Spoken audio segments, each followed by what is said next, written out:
Check out Paddy Power's new and exclusive Cash Card Plus, available to use online, at ATMs or even down the local. Paddy Power, you beauty.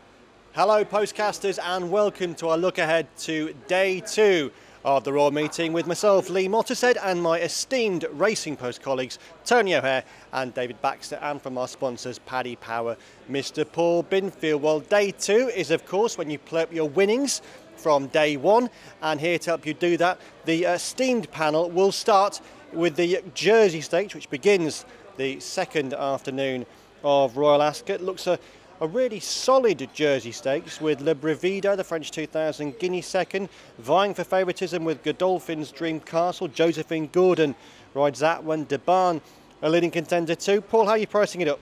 Well, Lee, we're 7-2 joint favourites, Dream Castle and Le Brevido, 5 De Ban, 10 the Aidan O'Brien horse, White Cliffs of Dover, and then 14 to 1 Bar.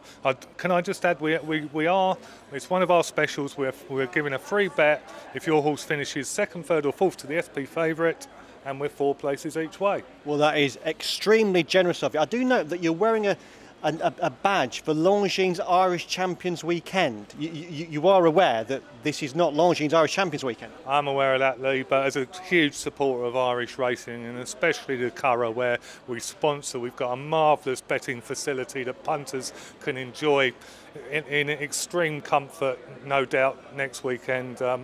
As a huge supporter, that's why I'm wearing it. Another huge supporter of Irish racing is Mr Irish Racing, Tony O'Hare. Tony, how do you see the jersey? How do I see the jersey? There are 4 Irish runners, and I think Glastonbury Song could be the sort of the pick of them at the prices. I wouldn't mind his running the Irish Guineas. It probably was a bit too much for him at this stage of his career, and the ground wasn't suitable either, but I know they think a fair bit of him. White Cliffs of Dover swearing blinkers for the first time. Spirit of Valour, very hard to fancy. I know Johnny Mercer thinks that True Valour, I think he was 33 to 1 there over the weekend. He told me on Sunday that he's quite confident that he'll outrun his price. But I think Glastonbury Song is the best chance of the Irish each way. David, you're one of the Racing Post resident, well, you are the Racing Post resident 2-year-old expert. All these used to be 2-year-olds. Dream Castle, Josephine Gordon. It's 30 years since we had a female winning rider at the Royal Meeting. This is a big ride for Josie. Could it be a winning ride? No. Well, I hope it is from the ways you've just mentioned, but not in ways of my pocket, because I won't be backing her. I'd actually go for De Ban, although John Gosden's obviously going through his Rolodex now to see who's going to unfortunately replace Frankie. But solid form, back to 7, which I think is a good plus. I think the Guinea's just stretched enough. So at 5s, I think that's where I'll be going. Okay, and guys, do we have any views on the French raider, Le Brevido, Andre Fabre's horse? I mean, coming from a Guinea second down into a Group 3, Paul, that must give him a big shout, mustn't it? Absolutely, Lee, but I think the price reflects that. You know, 7-2 joint favourite, short enough in a race like this, and I'm going to go with one of the Irish horses, White Cliffs of Dover, one at Newmarket, 10 to 1, Ryan on board, and the thing I like about him is the blinkers first time. You never know what will happen with those on board. This is very true. The Queen Mary Stakes comes next. Binners, will carry straight on with you. What price are you about Wesley Ward's new Lady Aurelia, Happy Like a Fool? Yeah, well, we're 13 to 8 favourite. I see that he's said that she's a really special filly, so that's why we're short about her. Then 6 Heartache, 9 Chica La Habana, 10 Neola and Treasuring, and we're 12 to 1 Barley. And I'm going to ask you a key question here, Binners. Would you reckon that come the race, Happy Like a Fool will be shorter or bigger than the 13 to 8 you're trading at now? I think it's going to depend on how the first day goes, Lee. You know, we're taking on a lot of the short price ones today, on the Tuesday, and depending on how they go, then as our own company, we may take this filly on. But if we get bashed on the first day, then you could probably see us maybe going a little bit shorter. But if Wesley's right about her, we're in for a treat. Well, David, that's the key question, isn't it? Yeah. Is Wesley right about it? To be fair, he was absolutely right about Lady Aurelia last year. I imagine that even a sage judge as yourself probably wouldn't be that hot at translating the American juvenile form to what we've got here so far. So with Happy Like a Fool, if you back it, are you really just backing what Wesley has said about her? I think you're backing what Wesley's said, what he's done before when he's brought horses over. Generally, he hasn't been too far wide of the mark time after time. We've seen it now as well. There's enough statistical evidence that you can be fairly confident. From her perspective personally, I'm just looking forward to seeing her run. I wouldn't want to have an interest at the prices. I think she's been priced accordingly and is possibly a bit short, but it could be another performance that we're still looking back on 12 months like we are with Lady Aurelia and talking in the same terms. Tony, you have no doubt the ear of the lads, and the lads have moved to take a share in Happy Like a Fool, hence Ryan Moore being booked for her yesterday. How significant would that be, do you think, the fact they've come in to get a slice of her so close to the race? Significant enough. They haven't anything in the race themselves, Ballydoyle, which is interesting, so you could take the hint there maybe. 4 Irish trained fillies in the race. Wouldn't be madly enthusiastic now about the quartet. Mambo Noir won nicely at Cork, disappointed second start. Joseph O'Brien's Now You're Talking ran quite well, went second last time, improving but still a maiden. Sarici of Fuzzy Stacks, best form is on the all-weather, and maybe Treasuring for Gerlines won well at Navan last time out, and he did win the race before 10 years ago with El Tel, possibly the best of the 4. What about the home team, David? Heartache, well fancied by Clive Cox. I mean, there's any host of potential high-class animals in this? I'd actually take one at a nice price, which I think's just been slightly overlooked, maybe because people aren't. I think if she was in another stable in Newmarket, she'd be a few points shorter, and that's Mrs. Gallagher. Course and distance winner. Winners have come out from in behind. She showed a nice attitude that day. I mean, if Wesley Ward's horse is as good as everyone thinks, then we'll all be scrapping out for the places. But at 16s, I think, around that mark where she is, I'd certainly be interested in her. OK, and Binnis, what would you be interested in? Well, with 4 places each way, Lee, I'll quickly get that in. I like Neola for Mick Channon, won at Nottingham on good ground, and then was second in a listed race at York to a nice filly of Michael Bell's called Main Desire, who unfortunately isn't going to be at the meeting, but it was soft ground that day, so back on fast ground, I think 10 to 1 is a bit of value. And with those words from our sponsor, we now move into more words from our sponsor. Paddy Power are offering money back as a free bet if the horse you back finishes 2nd, 3rd or 4th to the SP favourite in 2 races every day at Royal Ascot. Max £25 per race. T&Cs apply. 18+. BeGambleAware.org. Welcome back to our Day 2 postcast for the Royal Meeting, and we kick off part 2 with the Duke of Cambridge Stakes and a deep field. Paul Binfield from Paddy Power. When Laugh Aloud won the Princess Elizabeth Stakes at Epsom, she was immediately cut to a pretty hot favourite for this race, but it's turned out to be a warmer contest than we might have expected. How do you guys bet? Yeah, it's quite tight at the top of the market now, Lee. Yeah, 5 to 2 Laugh Aloud, 11 to 4 Kemar, 4 Usherette for Little Napoleon Andre Farb, 10 Smart Call, and then 11 Mix and Mingle 12 Bar. And how do you see the race? Well, I was impressed with Laugh Aloud, but for me, she's a bit too short now. I'm going to go for Usherette for Andre Farb. He doesn't bring them over for no reason, and the form of her 3rd in the Prix d'Ispahan was franked on Saturday when Duke of Navan won at Chaunty, and I think Usherette goes in there with a great shout. It does look a deep race, this, David. Laugh Aloud's win at Epsom. Visually it was impressive, but how good is the form? It's open to some debate. I mean, I'm kind of with Paul in that she can't do any more than what she has done, and she did do it very impressively on Derby Day, but I think she's priced accordingly now. And I also agree with Usherette. I'd really like to see Mix and Mingle win for Chris Wall. I think it'd be brilliant, but she does need to prove she stays the extra furlong, and she got one of Ryan Moore's specials at Lingfield last time when he charted his own course and Frankie got stuck on Kemar. So I wouldn't be surprised to see Kemar turn that form around. But I think it's just a great race for Nick Smith as much as anyone with the international depth. You've got South African interest, French interest, but these are horses that have come from Argentina as well, and I mean Fury Cruzada's been here, there and everywhere, so it's just a good spectacle, but it does make life tricky trying to get a handle on so much contrasting form lines.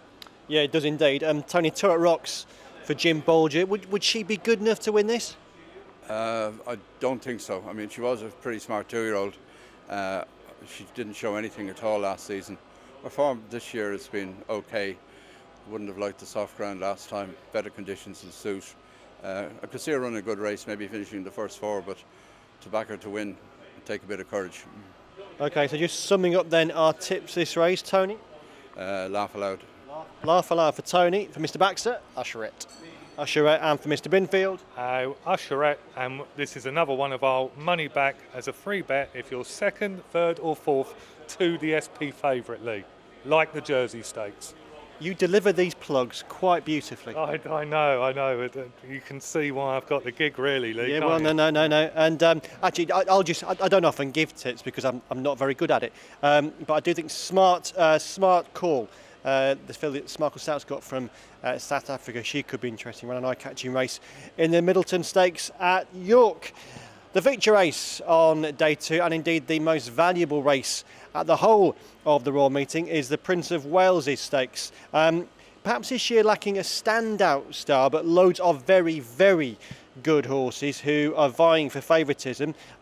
Looking at this, Paul, it could be any one of 3 who goes off market leader. Is that fair? Yeah, I think probably Jack Hobbs will. That's what we're thinking at the moment. He's 5-2, then 11-4 Highland Reel, 7-2 Ulysses. But yeah, you know, it depends what people come for. If Aidan has a good first day, then maybe Highland Reel could be the one. But then we're 7-1 Decorated Knight, 10 Mectol, 14 Barb, an absolute crackerjack, Lee. Yeah, an absolute crackerjack. Tony, everyone adores Highland Reel. I adore Highland Reel. His win in the Breeders' Cup Turf was one of the most memorable you'll see at that meeting, given the way Shamey rode him. Another big win last time in the Coronation Cup. But, can he be as good over 10 furlongs as he's over 12? Probably not. I mean, he has run some good races over a mile and a quarter. He won Secretariat Stakes a couple of years ago, and he was a good second in the Juddmonte International to Postponed last year. He does, even over a mile and a half, he does like to make the running. He probably more or less have to do that tomorrow. It's a bit of sort of heart and head for me with him. I think he could win, but I just have a slight leaning towards Jack Hobbs myself tomorrow. With Johannes Vermeer in the race as well, is it simply going to be a case of he will go like the clappers, Ryan will follow him, and they'll try and make it into a real doer test? That could happen. I'm not privy to the tactics, but I mean, Johannes Vermeer is a fair horse in his own right. He was a Group 1 winner as a 2-year-old.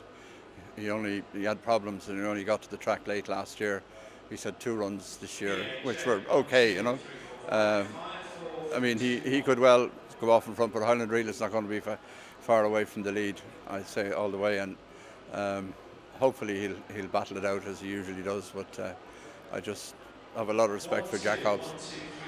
Tony has much respect for Jack Hobbs, David. He was stunning when he won the Irish Derby, and he was very impressive in the Shima Classic when Highland Reel was behind him.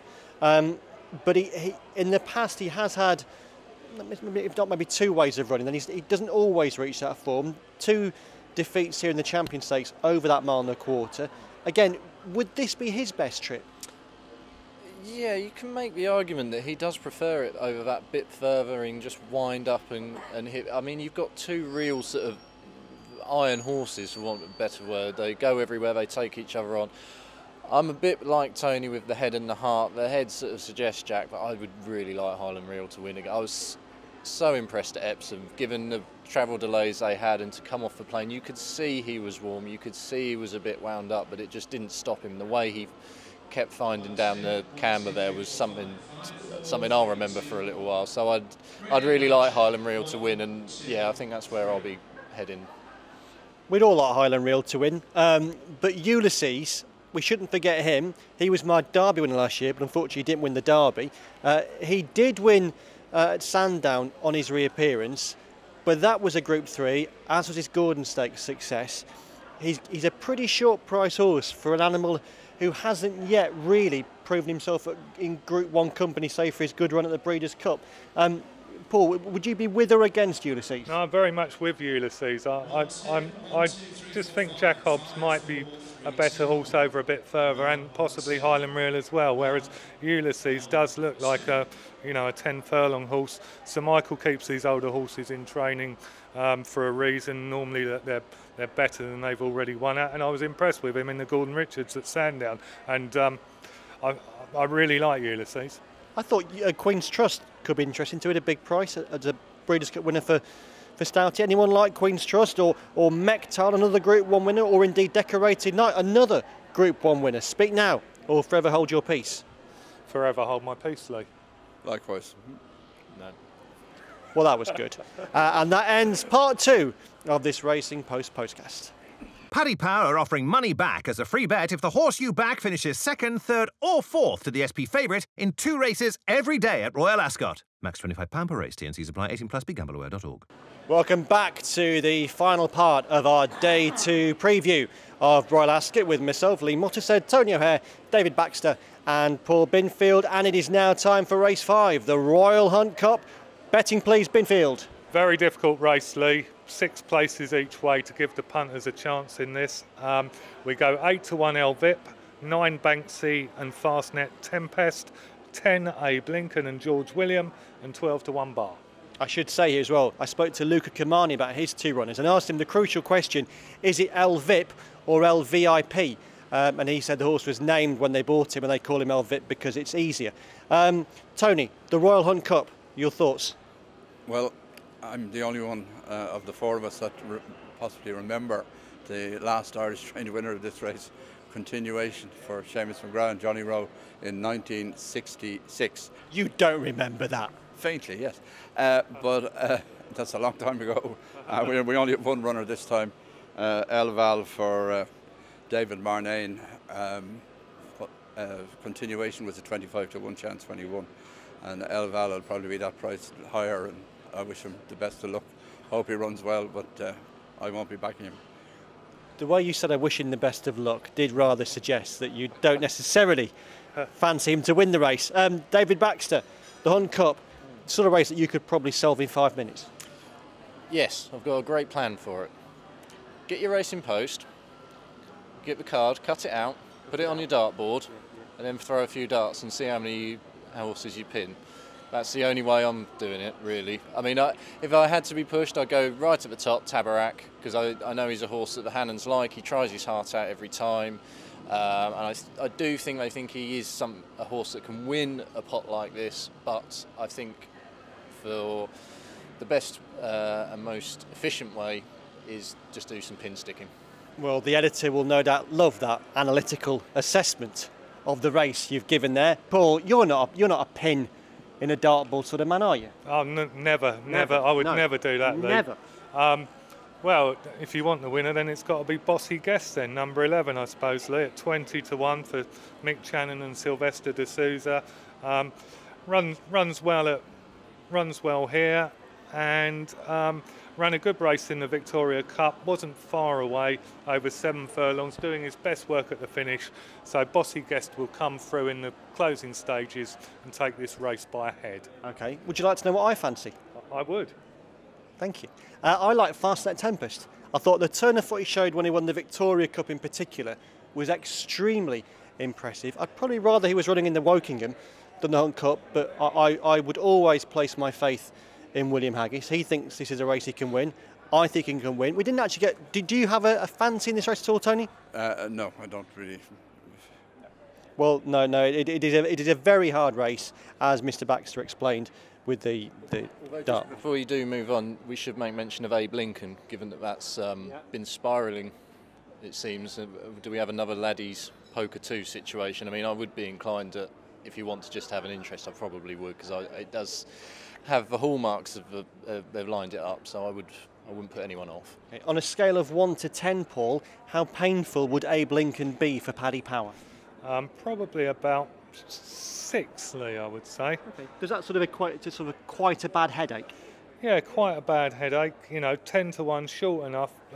if David Baxter's tipping it, you know, you've got to respect that. It could well go off a couple of points shorter just through that alone. He wasn't really putting a huge amount of faith in him, was he? No, but just the fact he's mentioned it a bit, mentioned that Laddie's poker too, which still, you know, I'm Shiver down your spine. Shivers down my.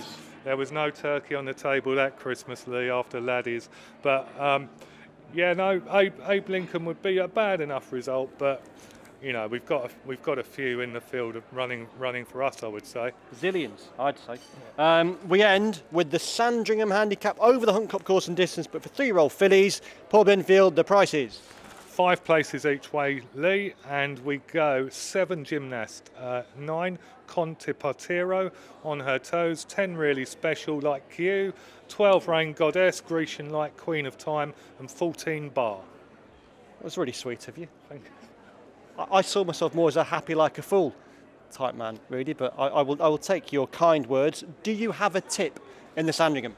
Well, I'm going to go for this Conte Partiro, 9-1 for Wesley Ward. 4th last time in a listed race at Belmont Park. I have no idea the merits of that form whatsoever, but beaten less than a length, so I'd be encouraged by that. She worked with Lady Aurelia on the track here last Wednesday, and I believe I read somewhere in the Racing Post Wesley saying something about she'd worked with a really good horse of his, and the fact he's running her in the Sandringham, I'd say I'd be optimistic. I tell you what, David, a mile is going to seem an awful long way for a horse trained by Wesley Ward, isn't it? Yeah, that would put me off. I mean, no disrespect to Wesley, but when I think of him, obviously I think of 2-year-olds and how quick they are, so it could be that she pings out and then might just find it a bit too far. We don't know, but I wouldn't be too worried about her. I like Sibilance for Rafe Beckett. I think she has a bit more to offer. She would just need to settle a bit better than she did at York last time. And also one that I suspect Tony might mention, and I will butcher the pronunciation now, of Bean Facer. Oh, I'm being nodded at, so I got it okay. Halfway right. Halfway right, well, 50%. For Jim Bolger, I mean, obviously she made a lot of headlines for Jim's reaction to how the guineas went down for her that day. The fact they tried her in that race suggests they think a bit of her. She's dropping into listed class this time. If she gets a chance to actually show her worth, I think she's all right at the prices. Tony O'Hare, solve our pronunciation problem, please. Van Facer. I wouldn't have got that in a month of Sundays. No, you didn't pass Irish in your leaving cert examination, obviously. Yeah, I'd agree with what David said. I mean, she was badly hampered quite early on in the Irish Guineas. She'd won her previous start. I think she's a solid chance. And of the other 3 Irish ones, Rain Goddess of Aiden's was 5th in the French 1000, ran okay. She won her only start last year for David Watchman. I think she's sort of coming along, progressing. She's top weight, but I'd give her a shout too. They'd be the 2 rather than Asking or Drumfad. Okay, yeah, I like Rain Goddess as well. Group 1 form in a handicap there. Okay, I think it's time then we wrapped up day 2 with our best bets for the second day of Royal Ascot. Who wants to go first? David Baxter does. Oh, no pressure. I will go back to what I should, in theory, know most about, and go back to Queen Mary, and I will just stick with Mrs. Gallagher each way. But I think, you know, no disrespect to William Jarvis, as I mentioned earlier. I think if she was in some other yards, she might just be that bit shorter, and I think people have just maybe forgotten about the form, as it's about a month old now. But I would go back to her, and I think he's having a good season on big days as well, so little each way fancy. Okay, Tony? I'd like to see Highland Reel win, as I said earlier. Slight reservations. Maybe Rain Goddess in the last race. What price will she be? Rain Goddess is 12-1, Tony. And Mr. Binfield. Going to go Usherette. Lee won the race last year, has a better Racing Post rating now, and won last year at 9-4 favourite. You can get 4-1 this year, which must be value. Okay, so we're saying Usherette, Rain Goddess, and Mrs. Gallagher. I like Fastnet Tempest. Also, I should have mentioned Winning Ways in the Jersey Stakes. That then is day 2 of the Royal Meeting sorted. Join us next for our day 3 preview, which will be looking ahead to the Gold Cup and all the other joys to come on the third day of Royal Ascot. Check out Paddy Power's new and exclusive Cash Card Plus, available to use online, at ATMs, or even down the local. Paddy Power, you beauty.